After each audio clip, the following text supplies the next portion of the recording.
വീഡിയോയിൽ നമ്മൾ കവരത്തിൽ ലാൻഡ് എന്തുവരെയുള്ളത്. അപ്പോൾ ഇനി നമ്മൾ അടുത്ത വീഡിയോ നമ്മൾ കവരത്തി ലക്ഷദ്വീപ് കവരത്തി എക്സ്പ്ലോർ ചെയ്യാം കേട്ടോ. അപ്പോൾ നമ്മൾ ഷിപ്പിനോട് ടാറ്റ ബൈ ബൈ പറഞ്ഞ് നമ്മളിങ്ങനെ നടന്ന് പോകാം കേട്ടോ. അപ്പോൾ ഇതിൻ്റെ ഇങ്ങോട്ടേക്ക് ഓട്ടോ കാര്യങ്ങളൊന്നും വരില്ല, അപ്പുറത്തേക്കാണ് നമ്മൾ നടന്നിട്ട് പോകണം. പിന്നെ ഇവിടെ നമ്മൾ വരുമ്പം ബോർഡിംഗ് ഒക്കെ ചെയ്ത പോലെ തന്നെ ഇവിടെയും കുറേ പേപ്പറും കാര്യങ്ങളൊക്കെ കാണിച്ചു കൊടുക്കാനുണ്ട്. അപ്പോൾ ഇതാ സാലിയാരിയോ ഫോൺ വിളിക്കുന്നുണ്ട്, ഓട്ടോക്കാരനെ തോന്നുന്നു. അപ്പോൾ നമ്മളിവിടെ കുറേ സമയം നിന്നിന് കേട്ടോ. അങ്ങനെ ഇതാണ് ഇവിടുത്തെ ഒരു വ്യൂ എന്ന് പറയുന്നത്. ശരിക്കും പറഞ്ഞാൽ കടലിൻ്റെ കളറ് നല്ല ബ്ലൂ കളർ ഉണ്ടാവും. പിന്നെ ഇത് എന്താ പറയുക, ഞാൻ പറഞ്ഞില്ല കഴിഞ്ഞ വീഡിയോയിൽ പറഞ്ഞാൽ തന്നെ മഴ ആയതുകൊണ്ട് തന്നെ എന്താ പറയുക വെയിലും കാര്യങ്ങളൊന്നുമില്ല. ഞങ്ങൾ കാലകുത്തിയ മുതൽ മഴയായിരുന്നു. അപ്പോൾ അതുകൊണ്ട് തന്നെ കടലൊന്നും നമ്മൾ വിചാരിച്ച ഒരു കളറല്ലായിരുന്നു. പിന്നെ നമ്മൾ ഓട്ടോ വന്നു. ഓട്ടോയിൽ നമ്മൾ പോട്ടെ, സാലിയും ഞാനും മോനും അങ്ങനെ നമ്മളിവിടെ നമുക്കൊരു റൂം എടുത്തിട്ടുണ്ട്, അങ്ങോട്ടേക്കാട്ട പോകുന്നത്. അപ്പോൾ ഇതാണ് നമ്മൾ ലക്ഷദ്വീപിലെ കവരത്തിയിലെ കാഴ്ചകൾ എന്ന് പറയുന്നത്. ചെറിയ ചെറിയ റോഡാട്ടോ. നമ്മളെ നാടുമായിട്ട് എന്താ പറയുക നാട്ടിൻപുറങ്ങളിലുള്ള റോഡുണ്ടാവും, അല്ലാണ്ട് നമ്മളെ നാട്ടിലെ ടൗൺ ഏരിയയിലെ റോഡൊന്നും പോലെയല്ല, ചെറിയ റോഡുകളാണ്. പിന്നെ ചുറ്റോടും തെങ്ങും പച്ചപ്പും ഹരിതാവും ഇതൊക്കെയാണ് കേട്ടോ. ഇവിടെ മെയിനായിട്ട് ഓട്ടോ, അതുപോലെ തന്നെ സൈക്കിള്, ബൈക്ക്, ഇത് മൂന്നായിട്ടുള്ളത്. വേറൊരു വാഹനം ഞാനിവിടെ കണ്ടിട്ടില്ല. ബസ്സും കാര്യങ്ങളൊന്നും ഇല്ല. കാരണം ചെറിയൊരു ദ്വീപല്ലേ, അപ്പം അതിൽ നമുക്കിങ്ങനെ ജസ്റ്റ് ഒന്ന് കുറച്ച് സമയം ഒരു അരമണിക്കൂർ കൊണ്ട് ഫുള്ളും കവർ ചെയ്യേണ്ട അത്രയേ ഉള്ളൂ. അപ്പോൾ ഇതാ ഇവിടെയാണ് നമുക്ക് വീട് സെറ്റാക്കി തന്നെ കേട്ടോ. അപ്പോൾ താഴെ ഇതിൻ്റെ ഹൗസ് ഓണറാണ്, താഴെയാണ് നമുക്ക് സെറ്റാക്കിയത്. നല്ല അടിപൊളി വീട് തന്നെയാണ് കേട്ടോ, മാഷാ അല്ലാ. നമ്മളെ നാട്ടിലുള്ള പോലെ തന്നെ വീടും കാര്യങ്ങളൊക്കെയാണ്. അങ്ങനെ നമ്മൾ സാലിത വീട്ടിലേക്ക് ഗൃഹപ്രവേശനം നടത്തിയിട്ടുണ്ട്. അപ്പം ഇതിൽ 2 റൂമായിട്ടുള്ളത്, പിന്നെ ഒരു സെൻട്രാള്, അങ്ങനെയൊക്കെ കിച്ചണും കാര്യങ്ങളെല്ലാം ഉണ്ട്. നമുക്ക് ഇവിടെ തന്നെ വേണമെങ്കിൽ കുക്ക് ചെയ്യാം, അങ്ങനെ ഇങ്ങനെയൊക്കെ ചെയ്യാട്ടോ. പിന്നെ നമ്മളിവിടുന്ന് ആദ്യം ഡ്രസ്സൊക്കെ മാറി പോകാമെന്ന് വിചാരിച്ചത്. പിന്നെ ഇവിടെ ബാഗൊക്കെ കൊണ്ടുവച്ചിട്ട് സാലിൻ്റെ വീട്ടിലേക്ക് പോകാട്ടെ ചെയ്തത്, ഡ്രസ്സൊന്നും ചേഞ്ച് ചെയ്തിട്ടില്ല. അപ്പോൾ ഇതാ നമ്മൾ ഇവിടത്തേക്ക് വന്നിട്ടുണ്ട്. ഇതാണ് സാലിൻ്റെ കോട്ടേജ്. അവർ പോലീസ് ആയതുകൊണ്ട് തന്നെ അവർ പോലീസ് കോട്ടേജ് ആയിട്ടുള്ളത്. അപ്പോൾ നമ്മൾ മേവിയും അതുപോലെ തന്നെ ഇവർ തലേന്ന് എത്തിയല്ലോ, അപ്പോൾ മേവിയും ഫുള്ളും ഇതാ ലൈസും കാര്യങ്ങളൊക്കെ ഇവിടെ നിന്ന് തിന്നുന്നുണ്ട്. ഇതുവരെ ഒറ്റയ്ക്ക് എവിടെയും പോയി നിൽക്കാത്ത ആളാണ് ഇന്ന് ഒരു ദിവസം ഒറ്റയ്ക്ക് നിന്നത്. ഒറ്റയ്ക്ക് നിൽക്കുമല്ലോ. ഇപ്പോൾ ഉപ്പുമാനത്തൊക്കെ പോയില്ലെങ്കിൽ തന്നെ രാത്രിയാകുമ്പോൾ കരഞ്ഞിട്ട് എന്താ പറയുക എൻ്റെ അടുത്തേക്ക് തിരിച്ചു വരെ ചെയ്യുന്നു. അപ്പം രാത്രി ചെറുതായി കരഞ്ഞെന്ന് പറഞ്ഞിട്ടുണ്ടായിന്, പിന്നെ ഓക്കെ ആയെന്ന് പറഞ്ഞു. അപ്പോൾ നമ്മൾ സാലിൻ്റെ കൊട്ടാരത്തിലേക്ക് പോകാം കേട്ടോ.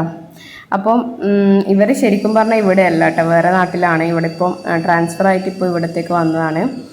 അപ്പോൾ ഇതാണ് കോട്ടേജിൻ്റെ ഉൾവശത്ത്. നമ്മൾ വന്ന ഉടനെ സാലി ഫുഡൊക്കെ എടുത്ത് വെക്കുന്നുണ്ട് കേട്ടോ, രാവിലത്തെ നാസ്തയാണ്. അപ്പോൾ ഇതാണ് ഇവിടുത്തെ സ്പെഷ്യൽ. നമ്മളെ നാട്ടിലെ ദോശ പോലത്തെ ഒരു സംഭവം, പേരെന്താണെന്നറിയില്ല. പിന്നെ അതുപോലെ തന്നെ ചെറുപയർ കറിയും മാസിട്ട് ചെറുപയർ കറി, കരിയല്ല കറി. പിന്നെ അതുപോലെ തന്നെ നമ്മുടെ കൂറ മുളകിട്ട് കേട്ടോ. അപ്പോൾ ഇവരെ കറിയിലൊരു പ്രത്യേകത, ഒരുവിധം കറിയിലെല്ലാം മാസുണ്ടാവും. പിന്നെ അതുപോലെ തന്നെ നമ്മളെ നാട്ടിൽ നമ്മൾ പുളിയല്ല യൂസ് ചെയ്യുന്നത്, ഇവർ യൂസ് ചെയ്യുന്നത് അവരെ നാട്ടിൽ നിന്ന് തന്നെ ഉണ്ടാക്കുന്ന സിർക്കയാണ് കേട്ടോ, സുർക്ക. അപ്പോൾ അത് വെച്ചിട്ടാണ് അവർ കറിയെല്ലാം വെക്കുന്നത്. കറിയിൽ പുളിയോ അല്ലെങ്കിൽ കുടമ്പുളി അങ്ങനത്തെ സംഭവങ്ങളൊന്നും ഇടില്ല. സിർക്കയാണ് നമ്മളെ മുളകിട്ട കറിയിലെല്ലാം ഒഴിക്കുന്നത്. അപ്പോൾ ഇത് മാസ്, നമ്മളെ ചെറുപയർ കറിയിൽ ചെറിയ ചെറിയ പീസ് മാസ് ഉണ്ട് കേട്ടോ. അപ്പം കുഴപ്പമൊന്നുമില്ല കറിയൊന്നും. ചെറുപയർ കറീൻ്റെ ഒരു മാസിൻ്റെ ടേസ്റ്റ്. മീൻ ഇഷ്ടപ്പെടുന്നവർക്കൊക്കെ ഇഷ്ടപ്പെടും. അപ്പോൾ ഇതാ ഞാൻ ഈ കറിയും 2 കറിയും മിക്സ് ആക്കിയിട്ടാണ് കഴിക്കുന്നത്. എനിക്ക് മുളകിട്ടതും വേണം, അത് മറ്റേതും വേണം. അപ്പോൾ അങ്ങനെ 2 മിക്സ് ആക്കിയിട്ടാണ് കഴിക്കുന്നത്. അങ്ങനെ നമ്മൾ രാവിലത്തെ നാസ്ത സാലിൻ്റെ അടുത്ത് തന്നെ കഴിഞ്ഞു കേട്ടോ.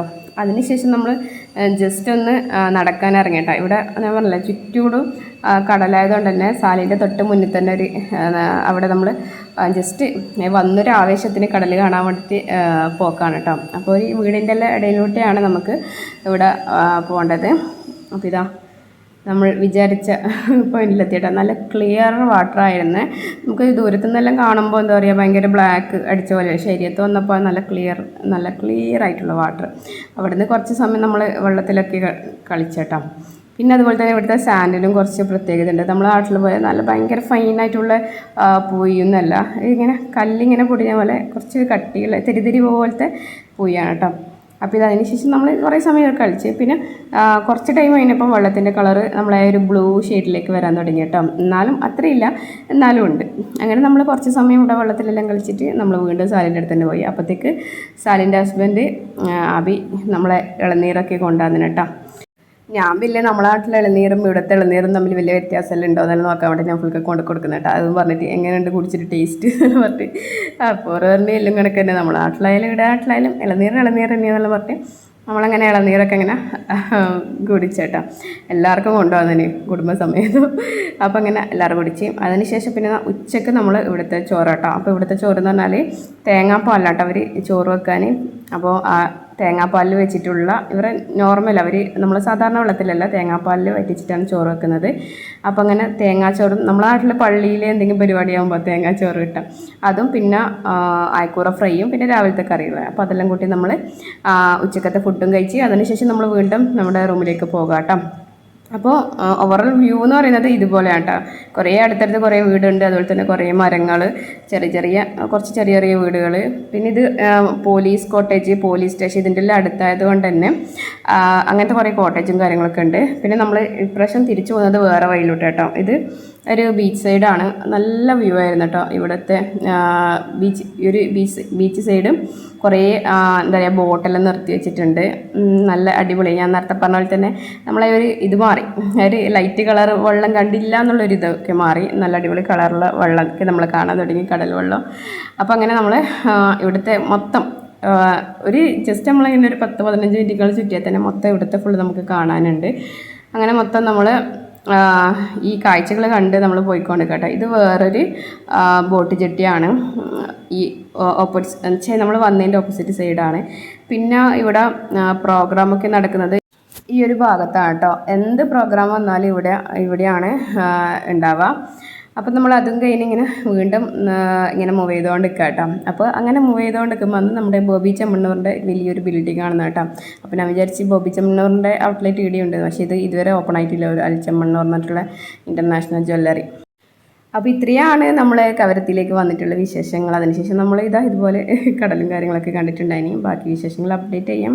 ബൈ.